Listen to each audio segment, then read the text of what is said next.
Saat satu batang lilin itu berhasil menerangi kamarnya, dari luar Bayu mendengar suara angin yang menyapu daun pisang, disusul dengan bunyi gemericik dari arah Sendang. Kembali lagi bersama Let's Go Story. Sudah malam Jumat guys, dan udah waktunya aku akan membacakan cerita malam horor yang kali ini ceritanya lumayan bagus sih menurut aku. Cerita kali ini itu berjudul dengan Pagar Gaib yang Terbuka. Pagar gaib ini akan terbuka ketika malam satu suro. Tapi di dalamnya itu ada alasan kenapa pagar gaib itu bisa kebuka hanya di malam satu suro aja. Ya, penasaran sama ceritanya? Tonton terus sampai habis. Nggak ada yang berani keluar rumah saat malam satu suro itu tiba. Di sebuah desa Wonosari, sudah melakukan kebiasaan mereka dengan tetap di dalam rumah saat pagar gaib itu mulai terbuka. Lampu-lampu dipadamkan lebih awal. Semua pintu rumah dikunci rapat sejak maghrib tiba, dan doa-doa dilantunkan pelan dari balik dinding kayu di setiap rumah mereka. Warga desa percaya kalau malam itu bukan sekedar pergantian hari biasa, melainkan pagar antara dunia manusia dan dunia lain terbuka tanpa izin. Namun, Bayu yang tidak pernah percaya dengan mitos itu.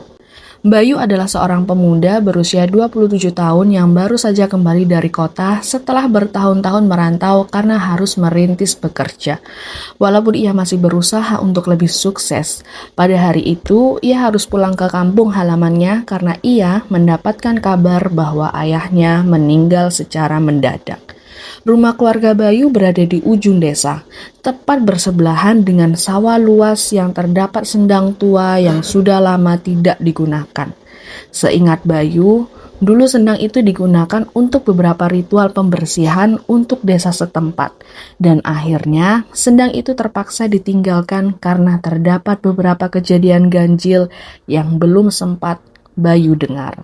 Kedatangan Bayu pada saat itu tepat saat langit mulai berubah menjadi gelap dan disertai dengan hembusan angin yang tak biasa. Di atas motornya dengan laju yang cukup pelan, ia bergumam sambil mengedarkan pandangan ke seluruh penjuru. Kenapa desa ini sepi banget ya? Suasana desa itu cukup hening. Satupun suara dari makhluk hidup lainnya tidak terdengar oleh Bayu.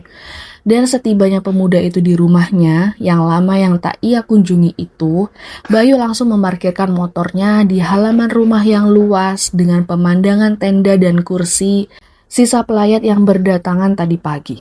Mendengar suara deru motor dari dalam rumah, ibunya cepat-cepat membukakan pintu dan menyambut anak semata wayangnya. Pertemuan yang membuat hati Bayu sedikit teriris. Karena lama tak bertemu dengan ibunya dan melihat wajah sang ibu dengan wajah yang pucat dan mata yang sembab. Bayu memeluk ibunya dengan erat dan di dalam dekapan anak laki-lakinya tangisan ibu kembali pecah. Melihat keadaan Bayu yang cukup lelah, ibu langsung menyuruh masuk dan menyuruh Bayu untuk makan. Mereka berdua melepas rindu dan bertukar cerita tentang apa yang terjadi di kehidupan mereka. Tidak lupa, ibu juga menceritakan tentang bagaimana keadaan ayah sebelum meninggal. Setelah berbincang beberapa saat, ibu menyuruh Bayu untuk istirahat dan memberi sebuah peringatan yang tegas. Jangan keluar rumah malam ini. Apapun yang kamu dengar dan lihat, jangan sampai keluar rumah.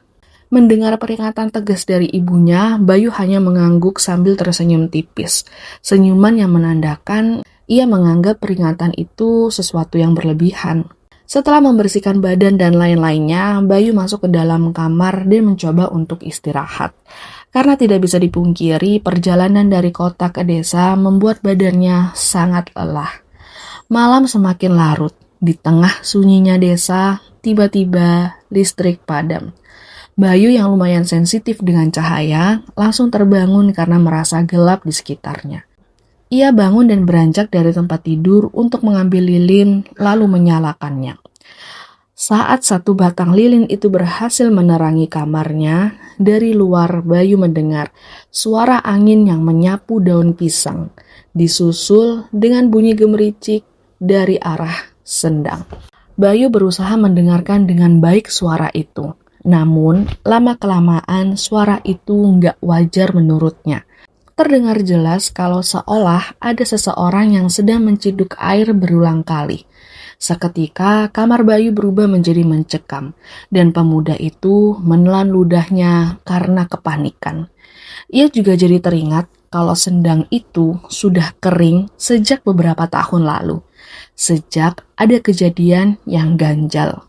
Rasa penasaran dan perasaan mengganjal itu mampu mengalahkan rasa takutnya.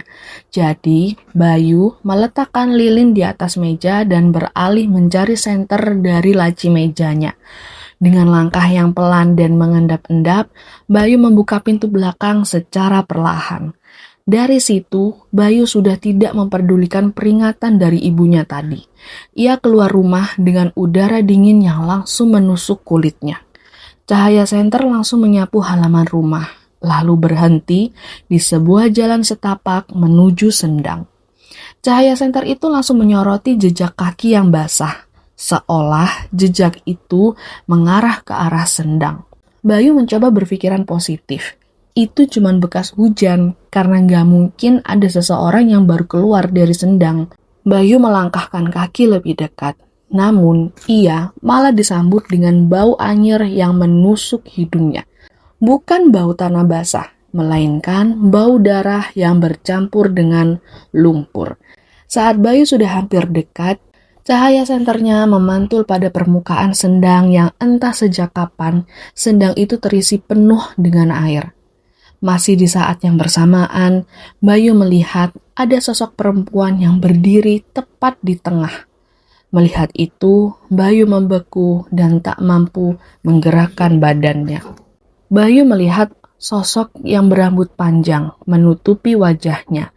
Tubuhnya dibalut kain putih kusam yang menempel pada kulitnya. Air sendang hanya setinggi lututnya.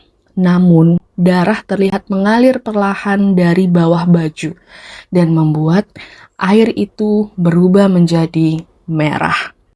Badan Bayu akhirnya bisa digerakkan dan ia perlahan mundur dengan tujuan ingin pergi dari sana. Maaf, saya cuma mau lewat. Ia juga mengatakan hal itu dengan gugup. Belum sempat Bayu menjauh, sosok perempuan itu mendongakkan kepalanya secara perlahan. Rambutnya mulai terbelah dan memperlihatkan wajah pucatnya dengan mata yang kosong. Sosok itu juga menyeringai lebar yang tak manusiawi. Kue bali pas wengi iki. Suara itu terdengar, tapi bukan keluar dari mulutnya, melainkan seolah bergema di kepala Bayu. Seketika tubuh Bayu kembali membeku. Kepalanya terasa berdenyut seperti dihantam benda yang cukup keras. Dan tak lama kemudian ia tersungkur ke tanah. Ia merasakan sakit yang begitu hebat. Di dalam pejaman matanya, Bayu melihat potongan gambar asing yang tiba-tiba muncul di benaknya. Ia melihat ada seorang perempuan muda, cantik, dan ia sedang hamil, berlari di malam yang gelap. Ia berusaha lari dari kejaran warga. Namun, akhirnya perempuan itu tertangkap dan diseret ke sendang. Di sana, ia berusaha dibersihkan. Namun ia menolak dan akhirnya dengan tak sengaja perempuan itu ditenggelamkan sampai tak sadarkan diri. Beberapa saat kemudian Bayu tersentak dengan nafas yang tersengal. Ia berusaha mengatur nafasnya sambil berkata, "Iku kudu aku."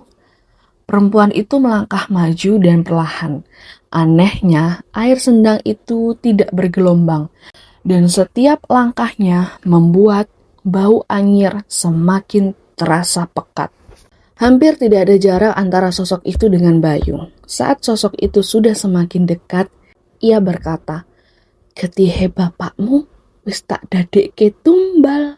Mendengar itu, Bayu hanya diam dan bergetar. Ia langsung teringat dengan cerita ibunya tentang kematian ayahnya yang sangat mendadak. Beliau jatuh di sawah tanpa luka atau riwayat penyakit yang jelas. "Ayahmu sing milih meneng, ora mbelo aku. Dadi saiki wayahe awakmu." Dengan secepat kilat, tangan dingin itu mencengkeram pergelangan kaki Bayu dari bawah air. Ia terjatuh sampai senternya terlepas dari tangan, dan ia bergulir sampai ke tepi sendang. Air dingin yang bercampur darah itu membasahi tubuhnya. Bayangan hitam muncul dari dasar sendang dan menariknya untuk turun. Bayu berusaha berteriak, namun suaranya juga ikutan tenggelam. Di rumah, Ibu Bayu terbangun dengan nafas yang tersengal. Seolah mendapatkan sinyal yang buruk, beliau meraih kain putih dan bunga setaman yang sudah disiapkan di ruang tamu. Ia berjalan ke kamar Bayu dan melihat kalau di sana anaknya tidak ada. Wajah beliau semakin panik dan sudah paham apa yang sedang terjadi. Ia berjalan tertatih-tatih menuju sendang sambil melantunkan doa-doa dengan suara yang bergetar. Cahaya senter Bayu masih menyala di tepi sendang. Dengan langkah yang semakin dipercepat, ia melihat Bayu sudah setengah tenggelam. Tubuh Bayu seolah ditahan oleh sesuatu dari bawah air. Wes cukup kue njupuk bojoku. Ojo kok ambil anakku. Ibu Bayu berteriak sambil melemparkan bunga ke sendang. Perlahan air seketika mendidih. Sosok perempuan itu muncul dan menjerit panjang. Wajahnya langsung berubah menjadi rusak. Kulitnya mengelupas dan perlahan memperlihatkan tulang rahangnya yang hitam. Ia masih sempat berteriak, "Janji kudu ditepati." Tanpa memperdulikan teriakan itu, Ibu Bayu menancapkan kain putih ke tanah sambil membacakan doa terakhirnya. Seakan doa itu terdengar, angin mendadak berputar kencang. Air sendang tiba-tiba surut dengan begitu cepat, menyisakan lumpur dan bau yang busuk. Sosok itu menjerit untuk yang terakhir kalinya dan menghilang terseret ke dalam tanah. Di dalam sendang yang kering, Bayu tergeletak lemas dengan nafas yang tersengal. Tubuhnya dingin seperti mayat. Pagi harinya, Bayu berhasil naik dari sendang dan kini tergeletak di pinggir sendang. Ibunya juga berusaha bangun dan duduk di samping anaknya. Melihat ibunya yang hampir tak punya tenaga, Bayu juga berusaha bangun dan duduk di samping ibunya. Dengan suara yang lirih, Bayu bertanya, sebenarnya ada apa dengan sendang dan ayahnya? Arwah perempuan itu berasal dari warga desa yang sedang hamil di luar nikah. Anak yang ada di kandungannya adalah hasil hubungan gelap dengan bapakmu. Dia dibawa ke sendang dengan maksud perempuan itu bisa dibersihkan dari dosanya. Tapi ia menolak keras karena katanya bapakmu akan bertanggung jawab. Nyatanya bapakmu malah memilih diam dan membiarkan perempuan itu dibersihkan sampai tidak sengaja perempuan itu ditenggelamkan. Sejak saat itu, warga sudah nggak pernah pakai lagi sendangnya dan akhirnya mengering. Tetua desa sempat membersihkan sendang itu dari dosa terakhir. Namun, dendam perempuan itu cukup kuat kepada semua warga desa dan akan mengambilnya sebagai tumbal pada malam 1 Suro. Bertahun-tahun ibu menjaga bapakmu, tapi memang sudah waktunya untuk diambil, dan ibu hanya bisa ikhlas. Mendengar cerita dari sang ibu, Bayu cukup terkejut. Pasalnya, kejadian itu ketika ia sudah mulai jarang berada di desa.